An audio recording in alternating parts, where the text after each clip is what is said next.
ملکی سالمیت، سیکیورٹی اور شہریوں کے تحفظ میں کسی قسم کا سمجھوتا نہیں کیا جائے گا۔ فیلڈ مارشل عاصم منیر کا کہنا ہے کہ بیرونی حمایت یافتہ دہشت گردوں اور پیچیدہ چیلنجز کے باوجود مسلح افواج قومی سلامتی کے لیے پرعزم ہے۔ پاک فوج کے شعبہ تعلقات عامہ ISPR کے مطابق 27ویں نیشنل سیکیورٹی ورکشاپ کے شرکاء نے GHQ کا دورہ کیا۔ National security workshop national defence university کا ایک اہم پروگرام ہے۔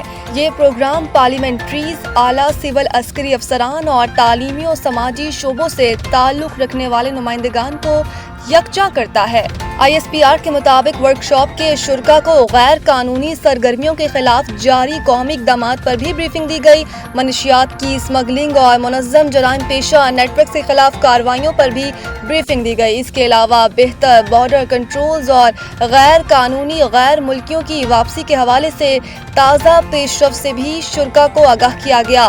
فیلڈ مارشل عاصم منیر نے وفاقی اور صوبائی حکومتوں کے ساتھ مکمل تعاون کے عزم کا اعادہ کیا اور کہا کہ دریپا امن، استحکام اور خوشحالی کے لیے مربوط قومی کاوشیں اور ادارہ جاتی ہم آہنگی نہایت ضروری ہے۔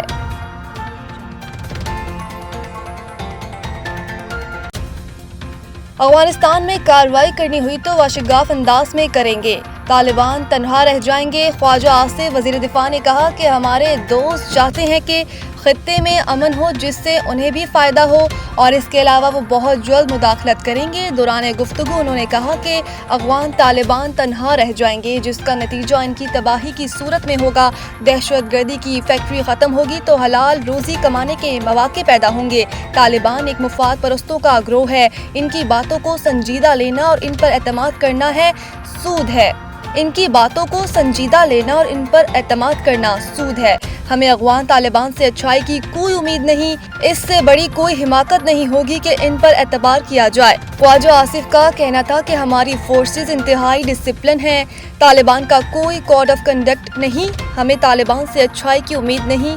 دنیا کے کس مذہب و معاشرے میں ایسا ہوتا ہے کہ آپ کسی سرزمین پر رہیں اور وہاں خون ریزی کریں، آگ لگائیں؟ طالبان کون سی شریعت کو ماننے والے ہیں؟ یہ کس شریعت کی بات کرتے ہیں؟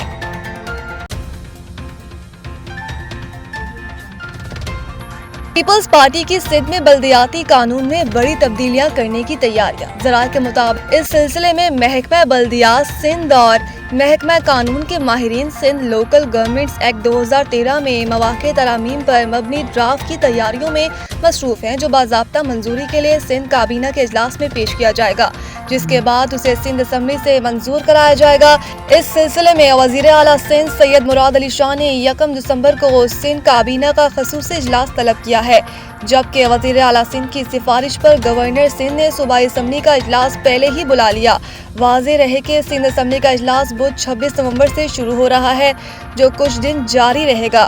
اس دوران حکومت سندھ بلدیاتی قانون میں ترامیم سمیت مختلف بل منظوری کے لیے پیش کرے گی۔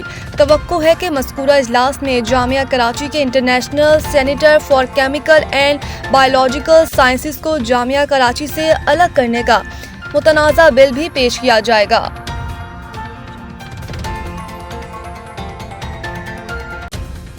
وفاقی آئینی عدالت بل بورڈز لگانے پر برہم تنصیب کے طریقے پر بھی سوالات اٹھا دیے۔ وفاقی آئینی عدالت کے 2 رکنی بینچ نے بل بورڈز لگانے کی اجازت سے متعلق درخواست پر سماعت کی، جس سلسلے میں متعلقہ حکام عدالت میں پیش ہوئے۔ دوران سماعت آئینی عدالت نے parks and handy craft authority کے افسران اور وکیل پر برہمی کا اظہار کیا۔ جسٹس حسن رضوی نے کہا کہ بل بورڈز بہت ہی خطرناک ہوتے ہیں، بل بورڈز لگا کر فیس کی مد میں پیسہ اکٹھا کرنا چاہتے ہیں، کیا پیسے کے لیے اتنا گر جاؤ گے؟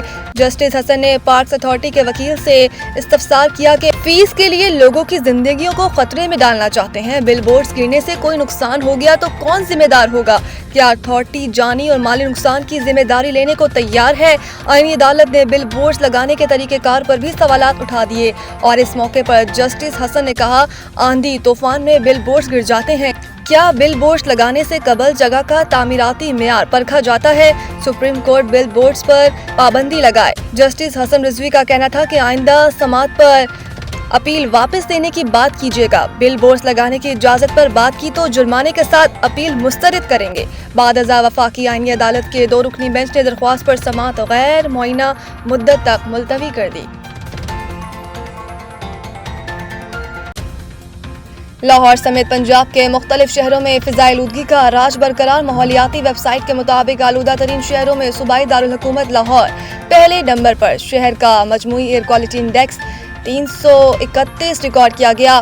پنجاب کے دیگر شہروں کی فضا آلودہ انتہائی موزر صحت قرار۔ قصور میں AQI 347 اور نارووال میں 313 کو چھو گیا، جبکہ شیخوپورہ میں پارٹیکولیٹ میٹرز کی تعداد 292 ریکارڈ کی گئی۔ عالمی ماحولیاتی ویب سائٹ کے مطابق دنیا کے بڑے شہروں میں فضائی آلودگی کے اعتبار سے لاہور کا چھٹا اور کراچی کا 14واں نمبر ہے۔ ادھر شدید دھند کے باعث موٹر وے M1 پشاور ٹول پلازا سے برہان تک بند کر دی گئی۔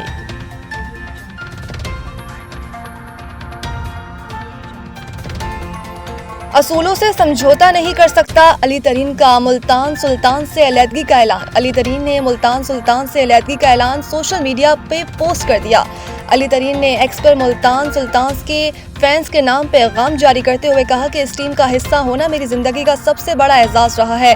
میں شائقین سے محبت کرتا ہوں، میں اس ٹیم سے محبت کرتا ہوں اور میں جنوبی پنجاب کی نمائندگی کرنے کے قابل ہونے سے بہت محبت کرتا ہوں۔ یہ وہ چیز تھی جس پر میرے مرحوم چچا عالمگیر ترین خاص طور پر فخر کرتے تھے۔